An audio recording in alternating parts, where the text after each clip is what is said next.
Hello दोस्तों, JMS competition classes के online platform पर आपका एक बार फिर से स्वागत, वंदन और अभिनंदन है। हम लोग जो है आज हिंदी प्रैक्टिस सेट का चौथी क्लास जो है आज रहेगी। ठीक है, चलिए देखते हैं। तो प्रैक्टिस सेट आप देखिए हल इसमें कराया जा रहा है आपको। तो इसमें देखिए जितना क्वेश्चन आपको अधिक से अधिक होगा आपको प्रोवाइड किया जाएगा। ठीक है, और जो उन्हीं क्वेश्चनों को यहाँ प्रोवाइड किया जाए जो महत्वपूर्ण है एग्जाम की दृष्टि से। ठीक है, चलिए देखिएगा। तो पहला क्वेश्चन आपका जो यहाँ है विलोम शब्द।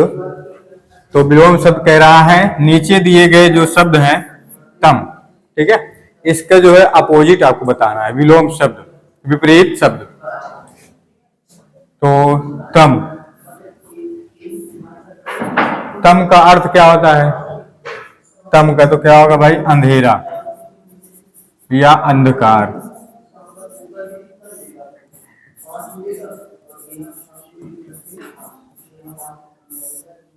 ठीक है, अब इसका अपोजिट, इसका अपोजिट अब क्या होगा भाई? तो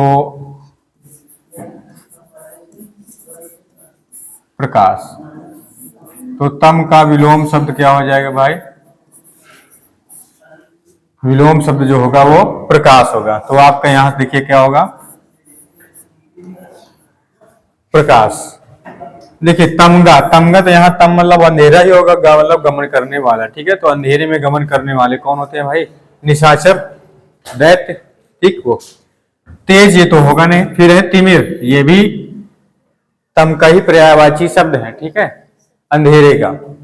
चलिए आगे देखेंगे अगला क्वेश्चन।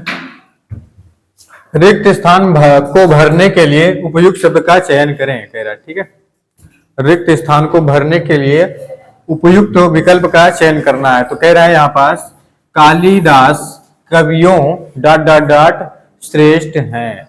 तो कवियों की श्रेष्ठ हैं, कवियों में श्रेष्ठ हैं, कवियों पर श्रेष्ठ हैं, कवियों को श्रेष्ठ है। अब इनमें से आपको क्या चुनना है? ठीक है, तो देखिए क्या होगा भाई? कवियों में श्रेष्ठ हैं। क्यों भाई? सारे कवियों में कह रहा है कालिदास जी श्रेष्ठ हैं, तो में होगा यहाँ पास, में भर दीजिए। चलिए आगे देखते हैं। दिए गए वाक्य में रेखांकित खंड को प्रतिस्थापित करना है। ठीक है, प्रतिस्थापित करने के लिए कह रहा है कि उपयुक्त विकल्प का चयन कीजिए। तो देखते हैं, उस बालक को पीटते देखकर मेरा हृदय पिघल गया। ये इसको अंडरलाइन किया, पिघल गया। अब देखिए ये कह रहा है यहाँ पास कि इसके स्थान पर हम जो है इनमें से कोई एक शब्द जो है प्रतिस्थापित कर सकते हैं, अर्थात अर्थ वही होगा। ठीक है, चलिए देखते हैं क्या कर सकते हैं। मेरा हृदय हर्षित हो उठा। बताइए, क्या आप किसी को पीटते हुए देखोगे तो आपका हृदय क्या होता है? हर्षित, अर्थात आप क्या खुशी होते हो? हर्षोल्लास नहीं। फिर क्या होगे? कुंठित, कुंठित हो गया। तो कुंठित भी यहाँ नहीं होगा। ठीक है, फिर क्या है? द्रवित, द्रवित और संघनित। तो संघनित जैसे आप क्या होता है? संघनन की क्रिया आप समझते होगे। जब जल के का आप क्या होते हैं? पास पास से इकट्ठे हो जाते तो क्या होता है? संघनन क्रिया। वही क्या होती है? संघनन की क्रिया। ठीक है, तो संघनित तो होता नहीं है, अर्थात बर्फ बनने का जब होता है वहां। तो द्रवित क्या होगा? द्रवित जो ठोस अवस्था में हो, क्या हो रहा? पिघल रहा हो, तो वही द्रवित।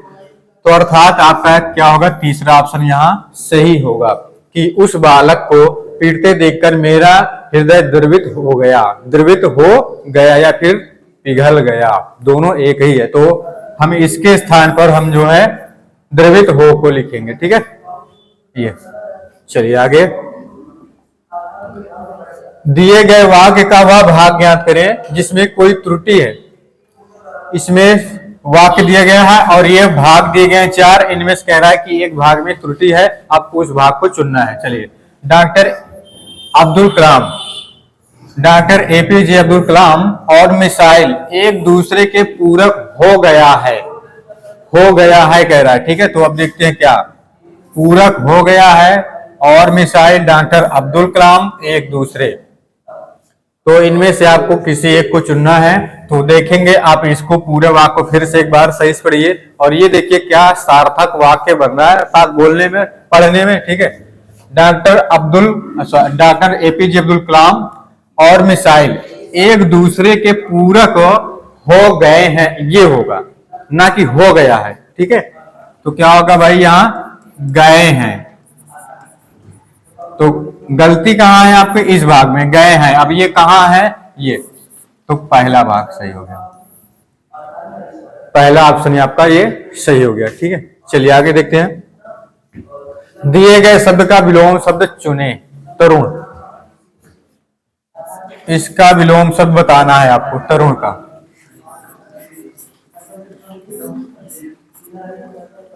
तरुण का विलोम शब्द। अब देखिए तरुण का, अब पहले तरुण का अर्थ क्या होता है आप जान लीजिए। तो क्या होता है, नया या फिर जवान। ठीक है, और ये सभी होगा, और बस इतना ही, नया हो गया जवान। ठीक है, अब इसका अपोजिट बताना है। तो देखिए अब इसका अपोजिट जो होगा तरुण का विलोम शब्द, वो क्या बनेंगे। तो क्या लिख सकते हैं यहां, पुराना या वृद्ध, है ना। तो पुराना या फिर वृद्ध, तो तरुण का ये पर्यायवाची शब्द हो गए, और ये जो है आपका क्या हो गया, विलोम शब्द। तो इनमें से जो हो चुन लीजिए। क्या है भाई, वृद्ध है, वृद्ध हो गया। ठीक, वृद्ध चौथा ऑप्शन। चलिए आगे देखते हैं। और बाकी ये जो नया है, जवान है, ये दोनों क्या हो गए, इसी के पर्यायवाची हैं। तो ये तो होगा नहीं, विलोम शब्द हमसे पूछ रहा है, तो विलोम शब्द बनाएंगे। ठीक है, आगे। रिक्त स्थान को भरने के लिए उपयुक्त शब्द का चयन करें। ठीक है, क्या कह रहा है, रात की नींद ... होती है, तीव्र होती है, मोटी होती है, गहरी होती है, हरी होती है। इनमें से एक को चुनना है। तो क्या होती है भाई, रात की नींद जो होती है वो गहरी होती है, बहुत गहरी होती है ना। चलिए, सही वर्तनी वाले शब्द का चयन करें। इनमें से कह रहा है कि एक शब्द सही है और बाकी गलत है, उसको चुनाव करना है। ठीक है, उसका दीर्घ श्वास है, दीर्घ दीर्घ श्वास है, दीर्घ श्वास है, और यहां दीर्घ श्वास है। अब इनमें से आपको किसी एक को चुनना है। तो होगा क्या भाई, दीर्घ श्वास। ठीक है, ये सही है। और दीर्घ श्वास का अर्थ क्या होगा,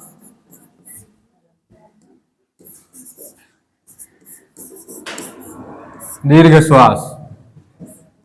इसको हम और कैसे लिख सकते हैं, ये अब यहां से आपको स्पष्ट हो जाएगा। दीर्घ मतलब क्या होगा भाई, लंबी या फिर गहरी। ठीक है, और ये श्वास मतलब क्या होता है, सांस लेना, सांस लेना, या फिर हवा लेना। ठीक है, जो हम श्वसन के माध्यम से हवा को अंदर ले आते हैं, वायु को। ठीक, सांस के माध्यम से। यहां तो देखिए, लंबी या गहरी सांस लेना, इसका अर्थ ये हो गया। ठीक, दीर्घ श्वास का। तो आपका ये उचित होगा, और यही सही है, शुद्ध वर्तनी वाला शब्द है, और बाकी अशुद्ध है। ठीक है, चलिए आगे देखते हैं। अगला क्वेश्चन देखिए क्या है, दिए गए वाक्यांश के लिए एक शब्द, एक शब्द। ठीक है, तो ये क्या है, वाक्यांश लिखा है, नीचे लिखी हुई, नीचे लिखी हुई, इसके लिए एक शब्द बताना है। तो हस्तलिखित तो होगा नहीं, ये तो हाथ से लिखा गया होता है। ऊपर लिखित, जो ऊपर लिखा हो, यहां नीचे को पूछ रहा है, तो ये भी नहीं होगा। फिर है निम्नलिखित, निम्न, तो यही सही होगा, निम्नलिखित। निम्न मतलब क्या होगा, नीचे, और लिखित मतलब जो लिखा हुआ है। तो नीचे लिखी हुई के लिए क्या हुआ, निम्नलिखित। स्वलिखित, जो हम स्वयं से जो लिखते हैं, अर्थात ये भी नहीं होगा। तो आपका तीसरा विकल्प यहां सही होगा। ठीक है, निम्नलिखित। चलिए आगे। निम्नलिखित में से उस विकल्प का चयन करें जो मुंह फुलाना, ठीक है, मुंह फुलाना मुहावरे का अर्थ व्यक्त करता है। मुंह फुलाना मुहावरे का अर्थ व्यक्त करता है। ये मुंह फुलाना,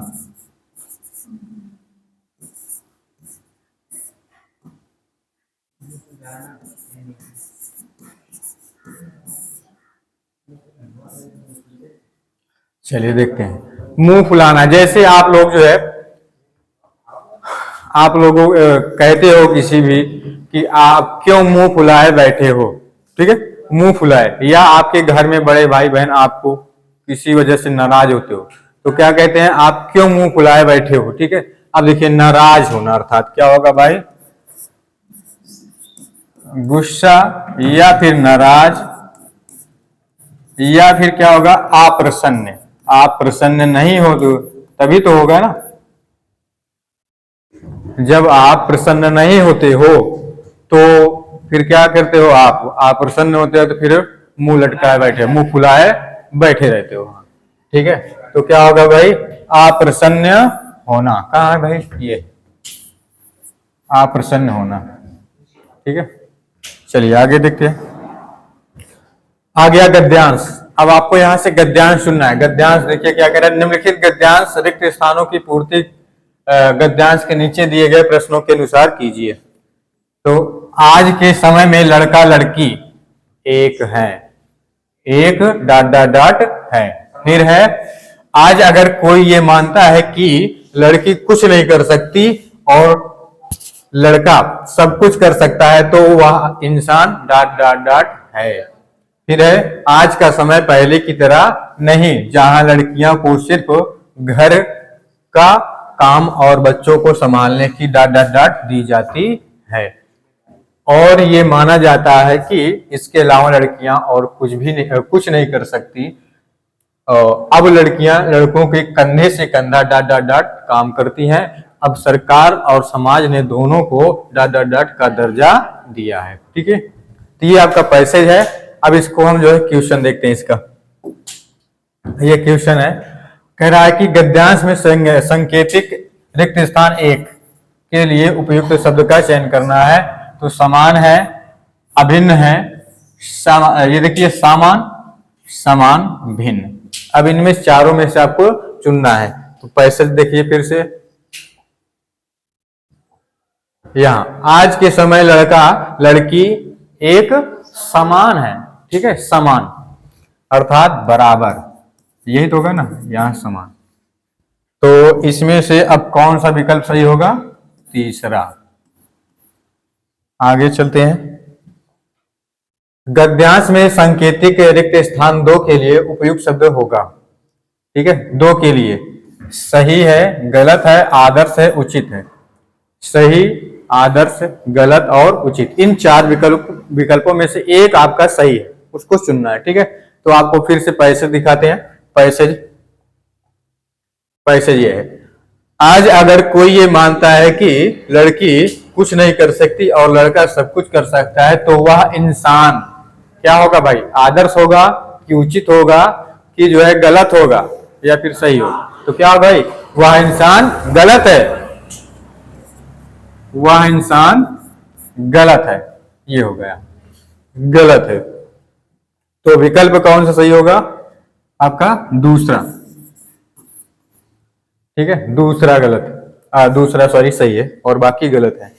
फिर आगे देखिए क्वेश्चन, गद्यांश में संकेतिक रिक्त स्थान तीन के लिए उपयुक्त शब्द होगा ईमानदारी, हिस्सेदारी, नौकरी और जिम्मेदारी। ईमानदारी, हिस्सेदारी, नौकरी और जिम्मेदारी, इन चार विकल्पों में से जो उचित हो, जो सही हो, उसको चुनना है। तो आप गद्यांश को देखिए एक बार फिर से।